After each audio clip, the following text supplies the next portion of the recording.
हर हर महादेव। प्रत्येक माह के कृष्ण पक्ष की अष्टमी तिथि को कालाष्टमी का पावन पर्व मनाया जाता है। इस दिन भगवान शिव के रौद्र रूप काल भैरव की पूजा अर्चना की जाती है। ऐसी मान्यता है कि इस दिन व्रत रखने और पूजा करने से भक्तों के सभी दुख दर्द दूर होते हैं और जीवन में सुख समृद्धि आती है। भगवान काल भैरव को शिवजी का एक उग्र रूप माना जाता है, जो भक्तों की सभी बाधाओं और नकारात्मक शक्तियों को दूर करते हैं। इस दिन व्रत रखने और पूजा करने से व्यक्ति के मन से सभी प्रकार के भय दूर होते हैं। यह पूजा तंत्र मंत्र और बुरी शक्तियों के प्रभाव को खत्म करती है। कुंडली में मौजूद शनि, राहु और केतु जैसे अशुभ ग्रहों के प्रभाव को कम करने में भी यह पूजा सहायक होती है।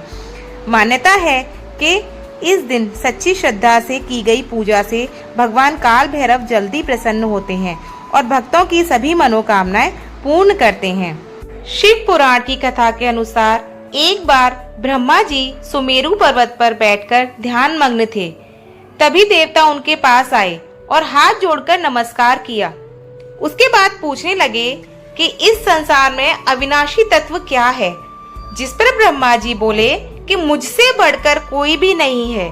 मुझसे ही संसार की उत्पत्ति हुई है। मेरे ही कारण संसार प्रवृत्त और निवृत्त होता है। ब्रह्मा जी की ऐसी बातें सुनकर वहां बैठे विष्णु जी को बहुत बुरा लगा। तब वह ब्रह्मा जी को समझाते हुए बोले कि आप इस प्रकार अपनी प्रशंसा न करें, क्योंकि मेरी ही आज्ञा से आप सृष्टि के रचयिता हो।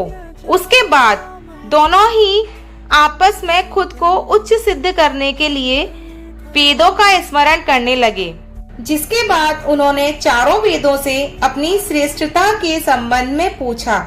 तब ऋग्वेद ने भगवान शिव का स्मरण करते हुए बोले, हे ब्राह्मण, हे श्री हरि, जिसके अंदर पूरा भू निहित है, वह एक भगवान शिव ही है।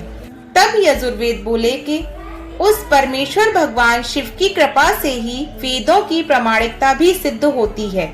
उसके बाद सामदेव बोले कि जो समस्त संसार के लोगों को भरमाता है और जिनकी कांति से सारा विश्व प्रकाशमय हो जाता है, वह त्र्यंबक महादेव जी ही हैं। वेदों की बात सुनकर ब्रह्मा जी बोले, हे वेदों, तुम्हारे वचनों में सिर्फ तुम्हारी अज्ञानता ही झलकती है। भगवान शिव तो सदा अपने शरीर पर भस्म धारण करते हैं।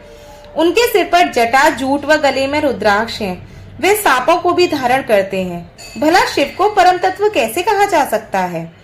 उन्हें परम ब्रह्मा किस प्रकार माना जा सकता है?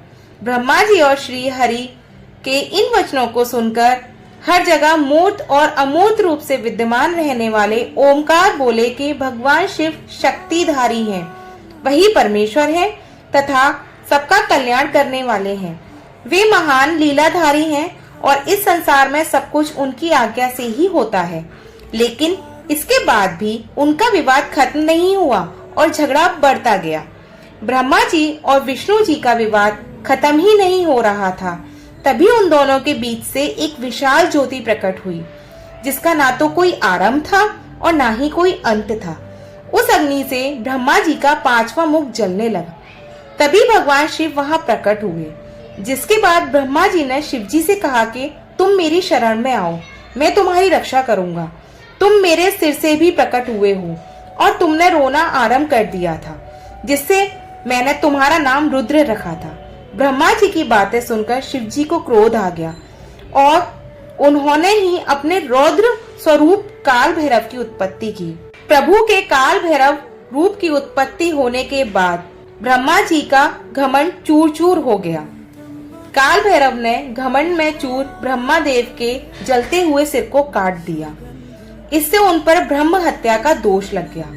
तब भगवान शिव ने उनको सभी तीर्थों का भ्रमण करने का सुझाव दिया। फिर वे वहां से तीर्थ यात्रा पर निकल गए। पृथ्वी पर सभी तीर्थों का भ्रमण करने के बाद काल भैरव शिव की नगरी काशी में पहुँचे। काशी में पहुंचने के बाद भैरव ने कोतवाल के रूप में भगवान शिव की सेवा की, जिससे उन्हें ब्रह्म हत्या के पाप से मुक्ति मिली। इसीलिए कालाष्टमी के दिन भगवान भैरव की पूजा करने से भक्तों के सभी भय दूर हो जाते हैं और उनके सभी कष्ट खत्म हो जाते हैं। शिवजी के इस अवतार का वाहन काला कुत्ता है। इनके एक हाथ में छड़ी है। इस अवतार को महाकालेश्वर के नाम से भी जाना जाता है। कहा जाता है कि काल भैरव की पूजा करने से सभी नवग्रहों के दोष दूर होते हैं और उसका अशुभ प्रभाव खत्म हो जाता है। कालाष्टमी के दिन आप भी इस व्रत से जुड़ी कथा को अवश्य पढ़ें अथवा सुनें, क्योंकि इसके बिना पूजा अधूरी मानी जाती है। इस कथा को पढ़ने व सुनने से मनुष्य को सभी शुभ फलों की प्राप्ति होती है। हमारी काल भैरव से यही प्रार्थना है कि हे प्रभु, जो भी इस कथा को सुने अथवा आपका व्रत पूजन करे, उसकी सभी मनोकामनाएं दूर करें, उसके जीवन से सभी कष्टों का अंत करें, उसे व उसके परिवार को भय मुक्त करें, उनके ऊपर कभी भी किसी प्रकार की बाधा उत्पन्न ना हो। अगर आपको ये कहानी अच्छी लगी हो तो हमारे चैनल को सब्सक्राइब करें और कमेंट में हर हर महादेव अवश्य लिखें।